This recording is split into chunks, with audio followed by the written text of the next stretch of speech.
There's a specific sentence someone said to me that I still think about years later, more often than I probably should. It wasn't dramatic. Nobody yelled it. Nobody meant it as some kind of turning point when they said it. It was just a plain, quiet observation, the kind of thing said almost in passing by someone whose job is to notice things the person in front of them has stopped noticing about themselves, and it landed in me like a stone dropped into still water, sending out ripples that took months to fully reach. I'd genuinely like to know if any part of this sounded like your own life, because I read every comment on these, even the ones that come in months after a video first goes up. And I've had some of the most meaningful exchanges of my week come out of a comment someone left at some odd hour half asleep, saying some version of, "This is exactly where I am right now." If that's you, don't hesitate to say so below. There's no judgment here, and honestly, hearing from you helps me know these stories are actually doing something useful out there in the world, not just accumulating views. And while you're down there, go ahead and hit subscribe if you haven't already, because I'd hate for you to miss whatever comes next. I want you to picture something for me. You're sitting at a kitchen table in a house you've lived in for 33 years, and it's 7 in the morning, and the coffee is made, and the sun is coming through the window at the exact angle it always came through the window, and everything around you is exactly the way it always was, and that's precisely the problem. Everything is exactly the way it always was, except the one thing that made all of it mean something. And you sit there, with your cup getting cold, and you think, this is my life now. This is what they mean when they say you carry on. You carry on by sitting in the same chair, at the same table, in the same house, watching the same window, and calling that living. I did that for a year and 4 months. I called it living. I was wrong. My name is Wyatt. I'm 68 years old. And 5 years ago, I left the United States with 2 bags, a one-way ticket, and a decision that my family was absolutely certain I was going to regret before the plane even finished boarding. My daughter Rebecca told me I was running away from my problems. My son Daniel told me I was being reckless with my health, my finances, and what he called, very specifically, my remaining years. My sister Carol, who has never once in her 64 years on this earth lived outside a 20-mile radius of where she was born in Columbus, Ohio, told me that what I was doing was, in her exact words, not something people like us do. I told her, as gently as I could, that I wasn't entirely sure anymore what people like us were supposed to do, and that maybe that uncertainty was the whole point. If stories like this mean something to you, go ahead and subscribe right now, because there's a lot more of this coming, and I think some part of you already knows you're going to want to stay for it. 5 years later, Rebecca calls me every Sunday, which she didn't particularly do when I was 20 minutes from her house in Georgia. Daniel, who spent the better part of 18 months sending me articles about the dangers of retiring abroad, forwarded me a link last spring about the cost of senior assisted living facilities in the United States, with a message that said simply, "I'm starting to understand what you were doing." And Carol, who told me people like us don't do this, called me 8 months ago to ask whether I thought she and her husband Ray could actually make something like this work. I spent 90 minutes on the phone with her, walking through every step of the process. I want to be clear that I did not remind her of the people like us comment. I am a bigger person than that, mostly. But I'm getting ahead of myself, because before any of that can make sense, you need to understand what the year and 4 months before I left actually looked like. You need to understand what I was sitting inside, what I was trying to carry forward, and why staying put stopped being a livable option before it stopped feeling like one. My wife Linda and I were married for 31 years. We met in 1988 at a work conference in Atlanta, the kind of conference where neither of us had wanted to be there, and we both ended up hiding from the networking reception in the hotel bar at the same time, ordered the same drink without knowing it, looked at each other, and then spent the next 3 hours talking about every subject except the one the conference was actually about. I was 33, she was 31. We were both in that particular stage of adulthood where you think you already know who you are, and then you meet one person and realize you've been operating with incomplete information your entire life. We were engaged 8 months later and married in the spring of 1989 in a small ceremony in Savannah, her hometown, in a garden behind her parents' house. And for 31 years after that, every major decision I made was made in the context of her. What do we want? Where do we want to be? What does this life look like for both of us? For 31 years, those were never questions I had to answer alone. I spent my career in logistics management, which sounds less interesting than it actually is, or maybe it sounds exactly as interesting as it actually is, depending on how you feel about supply chains and operational efficiency, which I recognize is not everyone's passion. Linda was an occupational therapist who worked primarily with children recovering from traumatic brain injuries, which means she spent 30 years doing work that genuinely mattered in ways that were immediately, visibly apparent to the families she served. She was extraordinarily good at it. She was the kind of professional who received handwritten letters years, sometimes decades, after she'd worked with a family.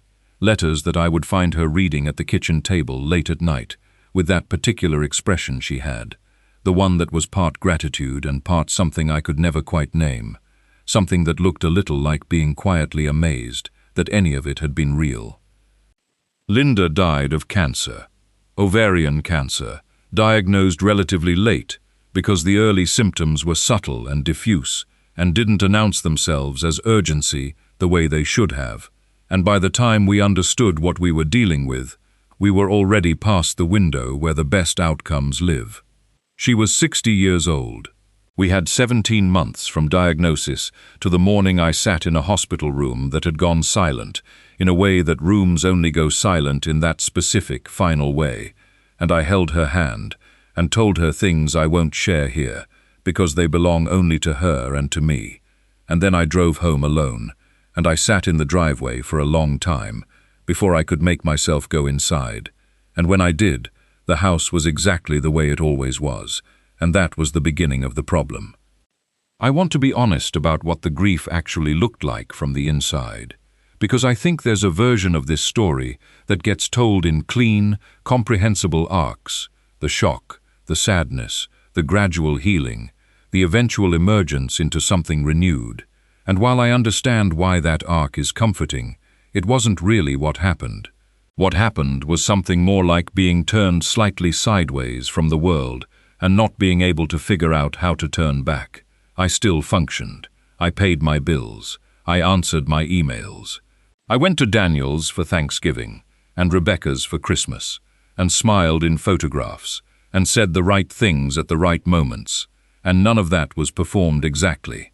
It was just operating from a layer above whatever the real layer was, the layer that was still sitting in that hospital room, not entirely sure what happened to the rest of my life.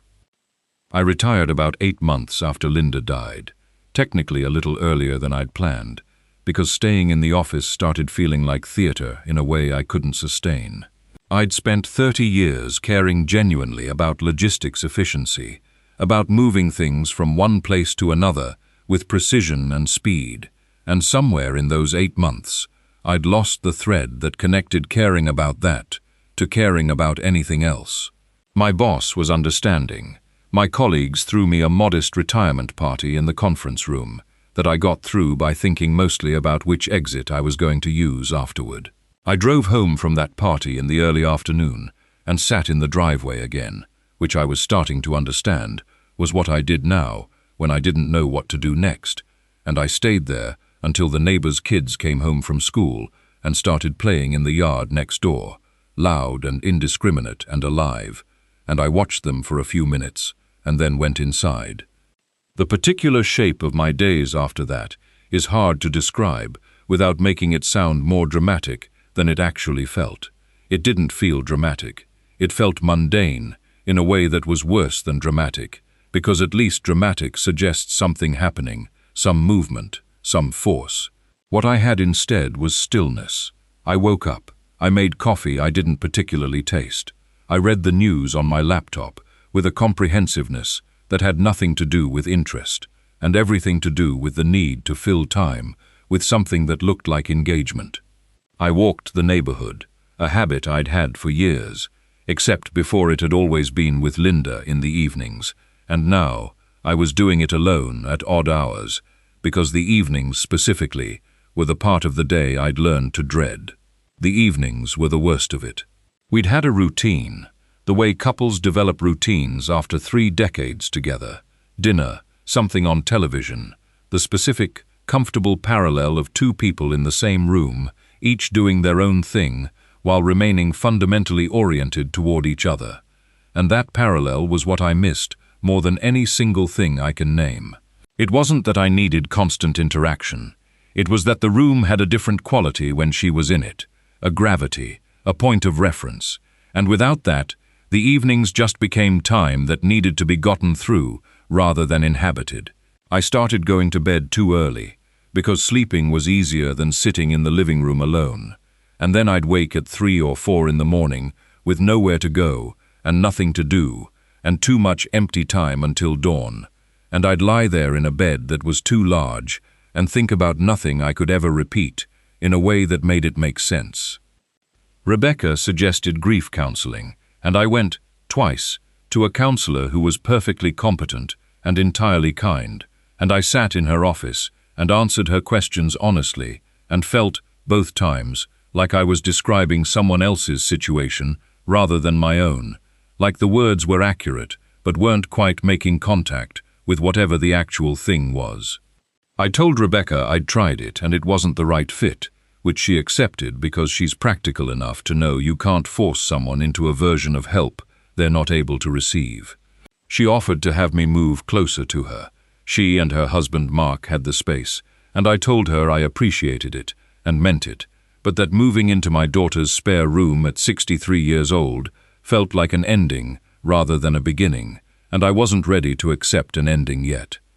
What changed things was not a single dramatic moment. It was a conversation, and then a long stretch of insomnia putting that conversation to work, and then a decision that felt terrifying and inevitable at the same time, which in my experience is usually the sign that a decision is actually the right one. I had a neighbor, a man named Ed, who'd lived 3 houses down from me for about 6 years. Ed was 71, recently widowed himself as it happened, about 2 years before Linda died, and we'd become the kind of neighbors who waved and occasionally talked across the fence line about nothing in particular: lawn care, local weather, the way the city kept repaving the same stretch of road and it never seemed to take. After Linda died, Ed started showing up more intentionally, stopping by with a specific excuse, a tool he needed to borrow, a question about something that probably didn't require in-person consultation.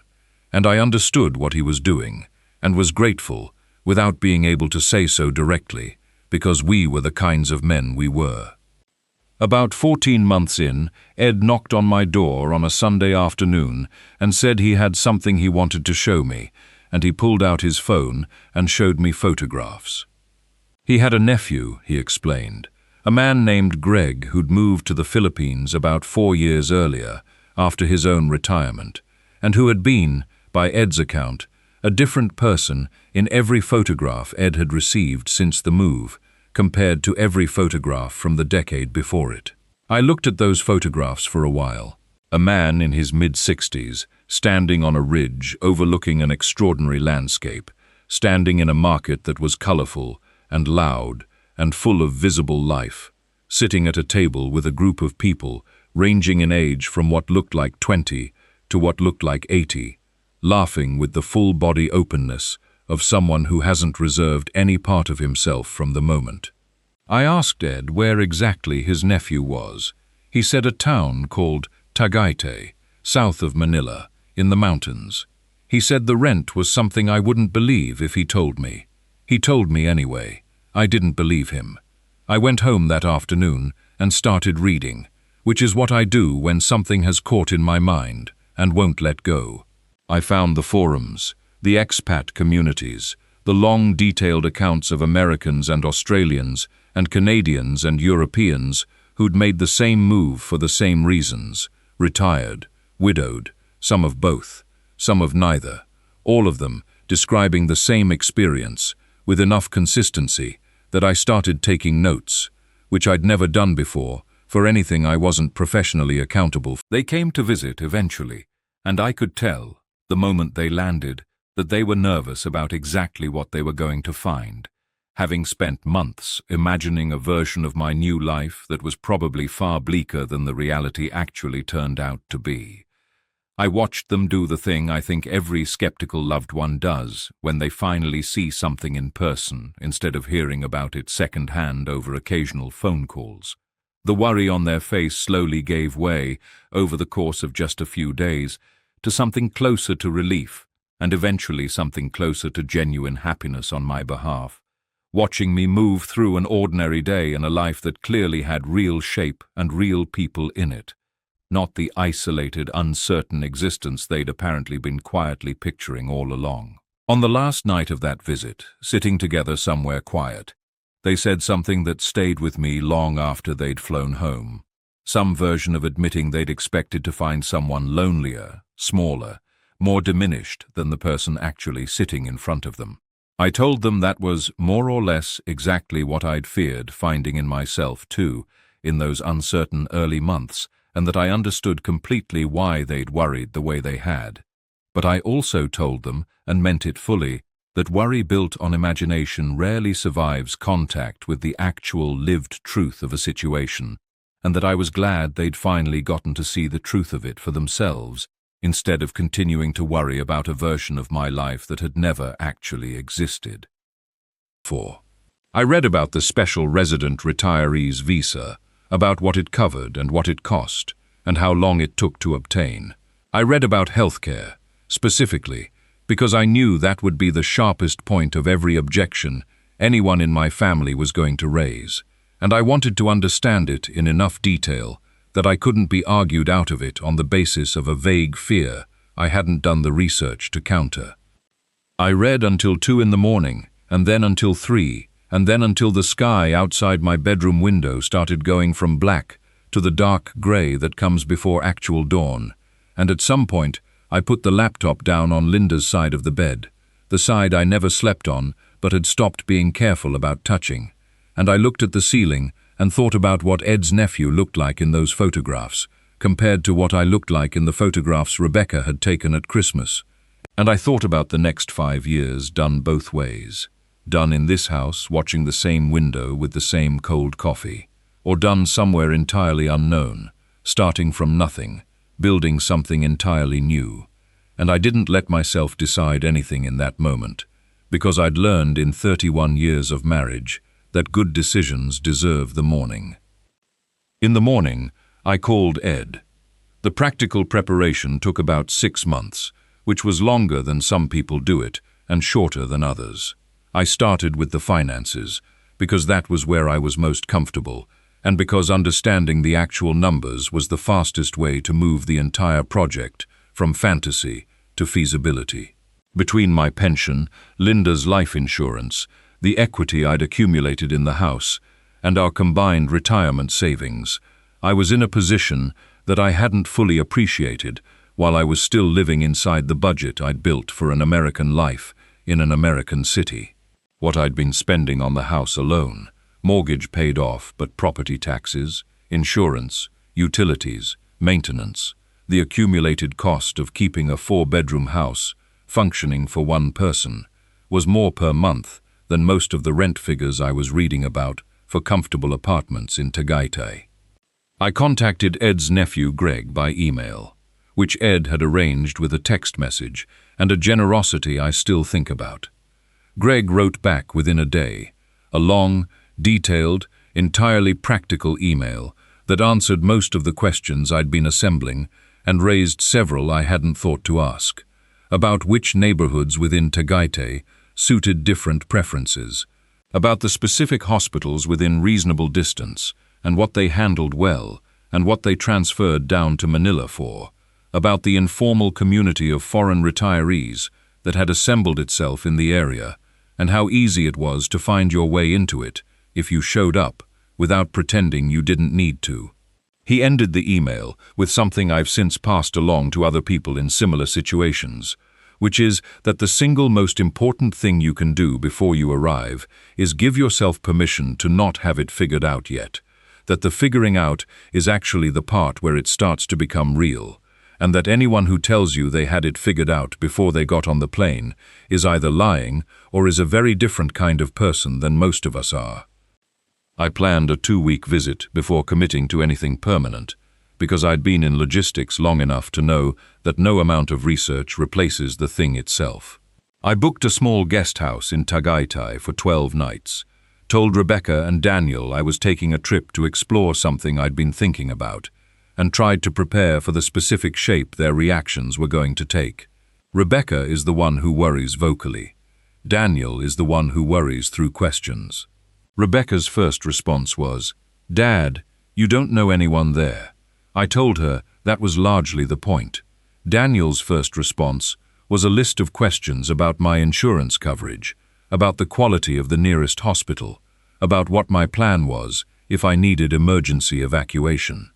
I answered every single one of those questions with documented specifics, which produced in Daniel a silence that I recognized as a man recalibrating, doing that particular mental adjustment where the objection you'd prepared runs into a fact you hadn't expected to have to contend with. Carol simply said she didn't understand why I couldn't just be happy here, which was the version of the conversation I hadn't fully prepared for, because it sounded like a criticism but was actually a question, and under the question was something that sounded, if I was honest with myself, like fear. Not fear for me specifically, but fear about something she was recognizing in my restlessness that might have implications for the life she'd chosen. I didn't address any of that out loud. I just told her I needed to go see something, and that if it turned out to be wrong, I'd come back and admit it freely, and she said she hoped it would be wrong, and I told her I knew she did, and we left it there. I landed in Manila on a Thursday evening, in what I now think of as the last weeks of my previous life, though I didn't know it was the last weeks of anything at the time.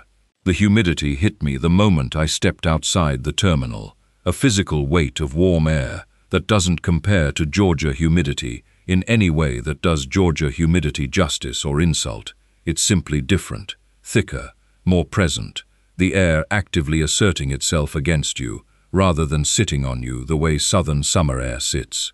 I'd been warned about this.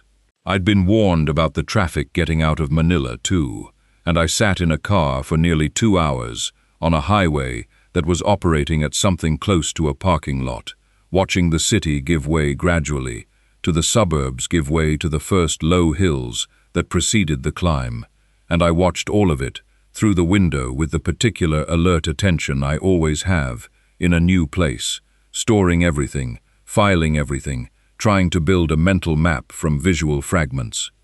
Then the car began to climb in earnest, and the air changed. It's the thing people mention first when they describe Tagaytay, that the air changes as you go up, cools, lightens, carries something that is both cleaner and more complex than what you had at sea level. And they mention it because there isn't a better way to explain it than that you feel it before you understand it. I pressed the window down a few inches and let it come in, and just sat with it for a while, and something that had been running tense in me for a year and 4 months did something I didn't expect, which was that it didn't disappear, but it loosened, very slightly, the way something that has been held too tightly will release a fraction of its grip when you finally put it down on a surface that can hold some of the weight. Greg met me at the guest house the following morning, a compact, cheerful man in his late 60s who looked like he'd been sleeping well for 4 years straight, which he essentially had. He had the specific ease of someone who has made peace with a major decision and no longer needs to defend it, not to himself and not to anyone else. And there is a particular relaxation in being around someone like that when you're still in the phase of making your own decision. You don't have to argue the point. The argument is already settled, embodied, walking around in front of you looking like evidence.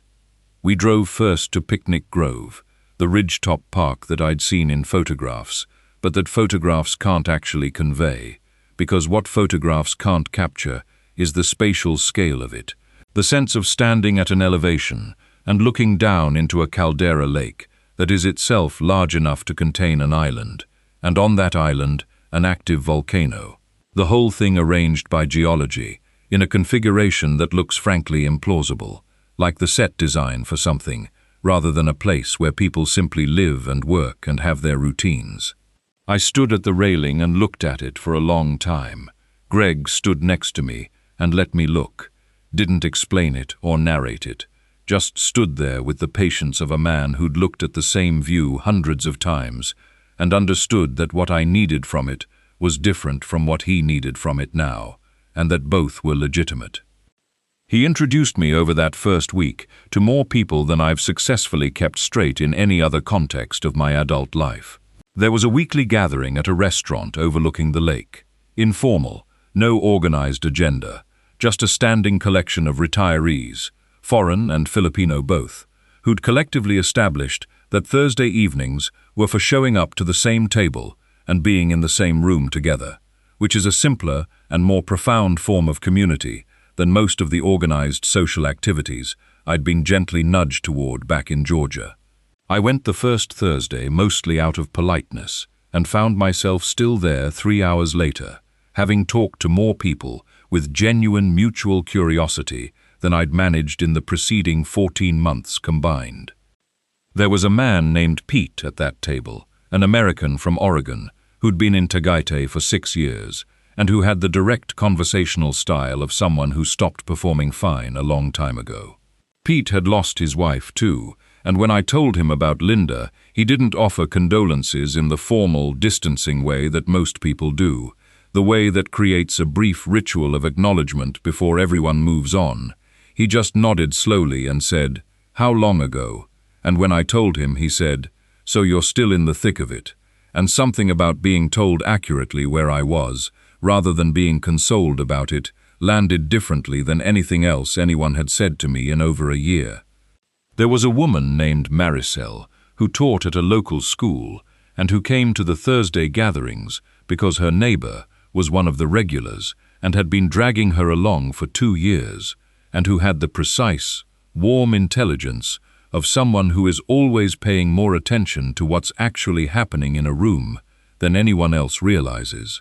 She talked to me about her students that first Thursday, with the specificity of genuine investment, describing individual children's progress with the same care Linda had used to describe her patients, and I found myself leaning forward in my chair without noticing I'd done it, which is usually a reasonable sign that a conversation has found the actual me rather than the version I was currently maintaining for general social purposes.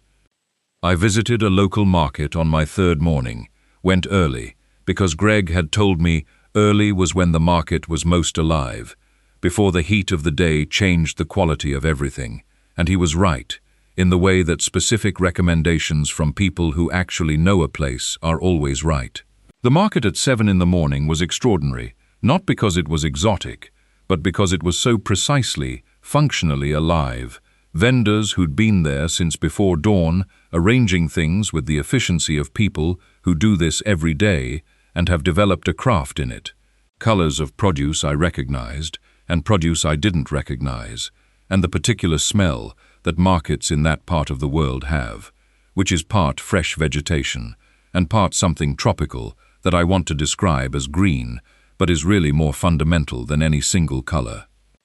I bought things I couldn't identify and brought them back to the guest house and asked the woman at the front desk, whose name was Lorna, and who had the specific combination of patience and low-key amusement that seems to be the default register of people who work with confused foreign visitors, what I'd actually purchased and how I was supposed to eat any of it.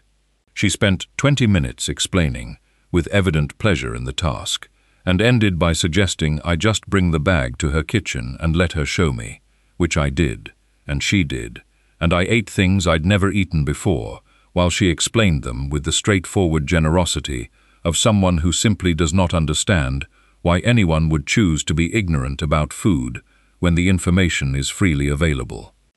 By the end of the first week, I'd started to understand something that I hadn't fully articulated to myself yet, which was that what I was experiencing here wasn't the absence of grief.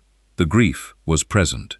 It was present every morning, and it was present in quiet moments, and it was present when I saw couples at the Thursday table who'd clearly been together long enough to have the comfortable shorthand of a long marriage, the way they'd finish each other's sentences, or look at each other during a story that one of them had clearly told many times before, with an expression that was both fond and gently exasperated. Linda was present in all of that. She was going to be present everywhere I went for the rest of my life, and I'd already understood that. But what Tagaitai was showing me in that first week was something Ed's nephew Greg had tried to say in his email, and that I hadn't fully understood yet, which was that grief doesn't crowd out everything else when everything else is also present. It was the silence back in Georgia, the emptiness of the house and the days, that had given the grief the whole field. Here, other things were also in the field, and the grief was still there, but it was proportional, in a way it hadn't been in 14 months. I extended the trip by 4 days. I made 3 phone calls home during those extra days, one to Rebecca, one to Daniel, one to Ed, and in each of them I was noticeably different, in a way that all 3 of them commented on without being able to exactly say what was different. Ed said I sounded like myself. That was the one that got me. I flew home and spent the following month getting into the serious work of making it real. I worked with a real estate agent to list the house, which was a process I handled with more emotional steadiness than I'd expected. Probably because by then I'd given the house up in my mind before I'd given it up on paper. There were still moments. Going through Linda's things a second time, more deliberately now, deciding what came with me and what went to Rebecca and what went to the places Linda herself would have wanted it to go, her professional books, to a young occupational therapist colleague of hers who had always admired them, certain pieces of jewelry to Rebecca, with notes I'd written explaining each one, because Linda had always attached stories to the things she loved, and the stories deserved to travel with the objects. I found her reading glasses in the drawer of her nightstand, and I sat on the edge of the bed and held them for a long time. Linda had always taken her glasses off when she was done reading for the night and put them on the nightstand with a small, specific clicking sound that I'd heard every night for 30 years without ever consciously noticing it until it stopped. I put the glasses in the small box of things I was taking with me, not because I was going to use them, but because they were one of the objects that had belonged to her daily life in a way that was hard to articulate, part of the texture of being alive with her, and I wanted that texture near me, in whatever space I was going to inhabit next. The house sold in 3 weeks, faster than I'd expected, to a young couple with a child who walked through it on a Saturday afternoon and offered asking price by Monday morning, and I took the offer not because it was the highest conceivable number, but because something about watching that family walk through the rooms Linda and I had filled for 33 years and seeing them already imagining their own life in it made the letting go feel right, rather than like loss, as if the house was passing properly from one set of people to another, rather than simply being vacated. I flew to Manila on a Tuesday in March, 5 years ago now, with 2 bags and a folder of documents and the reading glasses in the inner pocket of my carry-on, and I landed into the same wall of heat I remembered from the first trip and sat in the same kind of traffic, going south toward the same climb. And this time I knew what was coming when the air changed, and I let the window down early in anticipation, which turned out to be correct. The shift started farther down the mountain than I'd remembered, and I sat with the window down the rest of the way up and thought, with a clarity that surprised me, that I had done the right thing.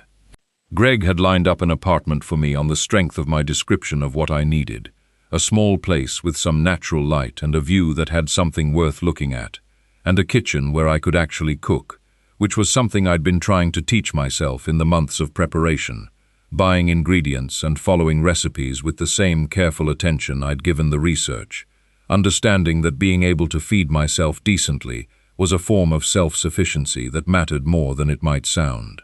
The apartment was on the second floor of a building 10 minutes' walk from the Thursday gathering place, with a narrow balcony that faced toward the lake. Not directly, you had to angle yourself along the railing and lean slightly to the left to get the best of the view. But it was there, available to anyone willing to make the small effort, which I thought was a reasonable metaphor for most of what I was attempting. The first month was harder than the trip. I want to be honest about that, because I've since talked to other people who made similar moves, and almost all of them describe the same thing. A gap between the visit and the living, between the place as an experience you're having and the place as the actual context of your ordinary days. The visit had been all signal and no noise, all the notable and vivid things, with none of the logistics of just existing. Actually living there meant figuring out where to get things, how things worked, which of the assumptions I'd been carrying without knowing I was carrying them were specific to a particular country and way of life, and needed to be replaced with something new. I got lost regularly, not dangerously but persistently, my internal compass thoroughly confused by a road geography that didn't organize itself the way American roads had always organized themselves in my instincts. I made social errors I didn't know I was making until someone gently corrected me, mostly small things, questions of phrasing or timing, or the unwritten protocols of how people interact in a context I was new to. I ate things that didn't agree with me, and made choices at the market that Lorna, whom I'd looked up again immediately upon returning, and who seemed unsurprised and unoffended to be consulted as a continued resource, gently redirected with the same patient amusement she'd had from the beginning. But here is what else was true of that first month. I was never not doing something. I was never sitting in a kitchen at 7 in the morning with cold coffee watching the same window and calling it living. Every day required something from me, some small problem to navigate, some new thing to figure out, some unfamiliar person to talk to, with more honesty than I'd have defaulted to with someone I'd known for years. Because starting from zero with people means you don't have the accumulated credit of long acquaintance to lean on. You have to actually say things. And saying things turned out to be what I'd been missing more specifically than I'd understood.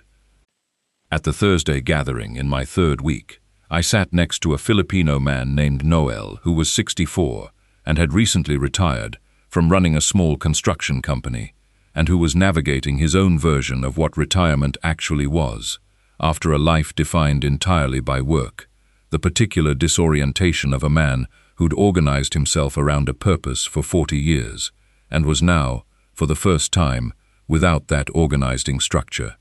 We talked for 2 hours, ranging across topics that started with the practical and moved into the genuine.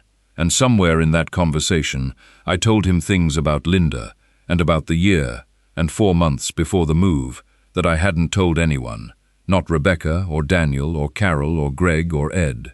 Things that were specific and painful and true in a way that apparently required the context of a stranger to come out properly. Someone who didn't need to be protected from the sadness of it, who didn't have their own grief about Linda tangled up in the hearing of it. Noel listened with the full, unhurried attention of someone who understood that what you were saying was important precisely because it wasn't easy to say. And when I was done, he was quiet for a moment and then said, "You came here because you needed somewhere to put everything you were carrying." I told him that was probably the most accurate sentence anyone had said to me about any of it. He said the place was good at that, had been good at that for him too, not because it erased anything, but because it was new enough that you couldn't be your old self here even if you wanted to, and sometimes not being your old self is the exact thing you need, without knowing that's what you need.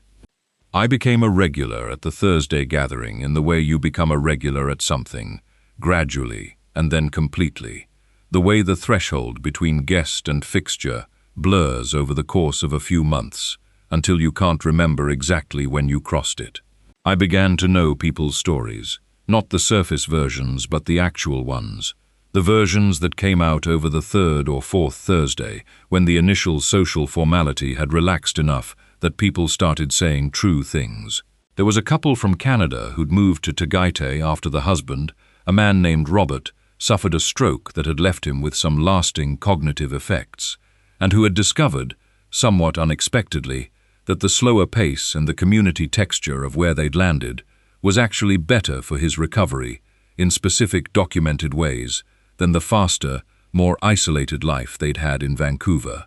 There was a woman named Gloria, a Filipina who'd spent 15 years working in nursing in Dubai, and had come back to this town, where she'd grown up, and found it both completely familiar and completely strange in the way that going home after a long absence can feel simultaneously like recognition and loss.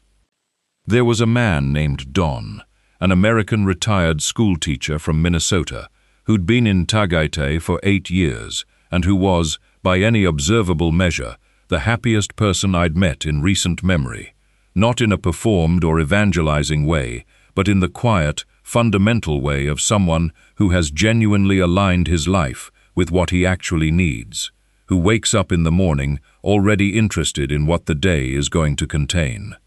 I asked Don once, maybe 4 months in, what the secret was, using that word half ironically, the way you do when you're actually asking seriously. He thought about it for a moment and said, "I stopped waiting to feel like myself again and started being a different self instead." And then he went back to his coffee, as if he hadn't just said something that was going to take me several weeks to fully work through. I started cooking properly about 3 months in, by which I mean I stopped treating the kitchen as a task to be completed and started treating it as a thing I was genuinely doing. Lorna had pointed me toward a cooking class run by a woman named Tessie in a house 2 streets from the market, a Saturday morning thing where a group of 8 to 10 people, mostly locals but occasionally a foreign resident or 2, would cook traditional dishes together in Tessie's kitchen, which was an extraordinary room dominated by a large central table and the specific organized chaos of a person who cooks the way musicians play, with total fluency and zero concern for how it looks to an observer. I went for the first time mostly because I needed something to do on Saturday mornings, and because Lorna had recommended it with the specific enthusiasm she reserved for things she was fairly sure I was going to resist and fairly sure I was going to need. Tessie taught me how to cook adobo, which is the dish that defines Filipino cooking, the way certain dishes define any cuisine, not because it's the most complicated or the most impressive, but because it's the one that carries the most of the essential logic of the whole tradition, the balance of sour and savory, and the philosophy of the long braise, of letting time do the work. I made it wrong twice before I made it right, and when I made it right, Tessie tasted it and said, "Now you can cook," which from Tessie was the equivalent of a standing ovation. I still go to Tessie's kitchen on Saturday mornings. I've learned probably 30 dishes in the years since, some of which I now cook well enough that people have on multiple occasions suggested, not entirely seriously, that I should do something with that skill beyond my own apartment. I won't.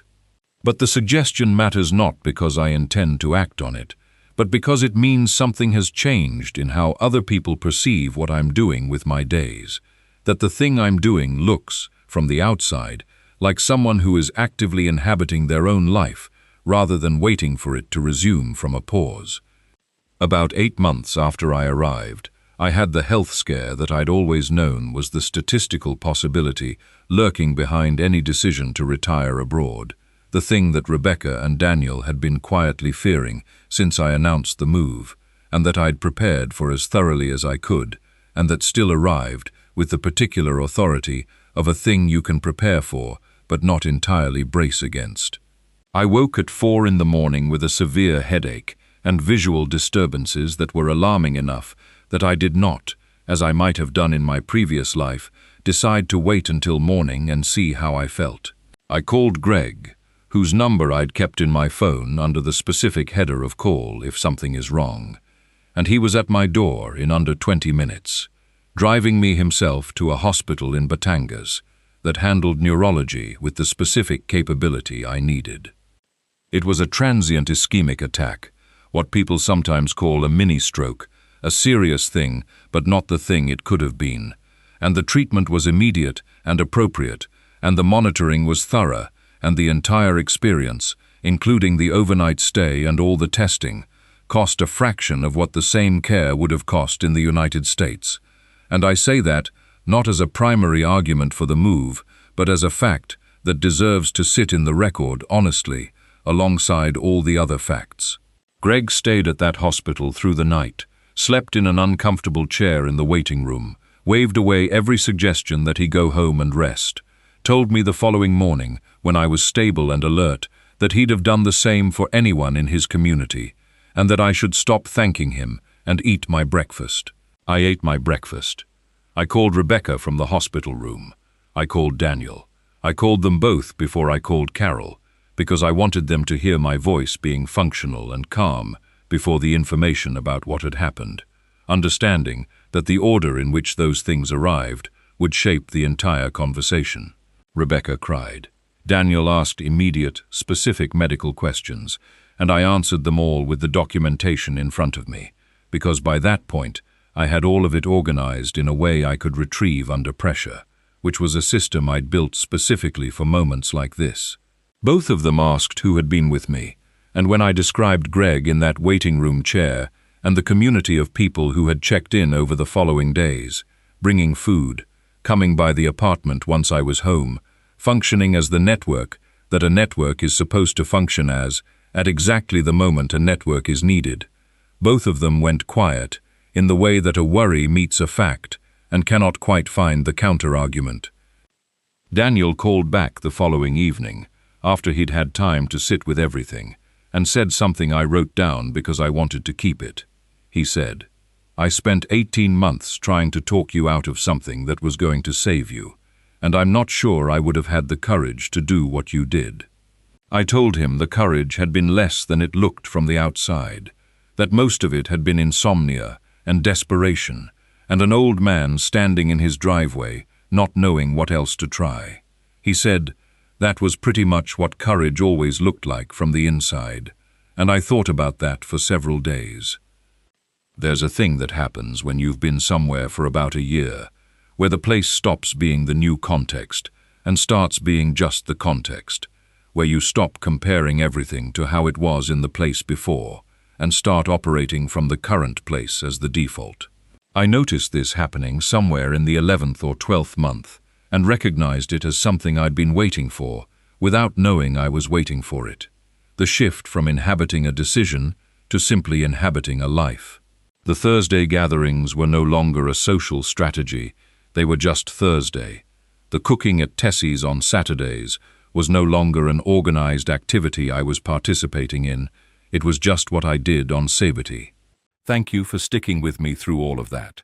I know it's a lot to take in, and I know these stories ask more of your time than most of what's out there, but I hope it was worth it, and I hope some part of it stays with you longer than the length of this video does.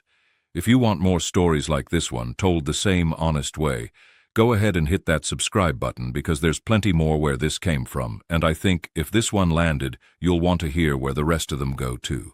Take care of yourself. I'll see you in the next one.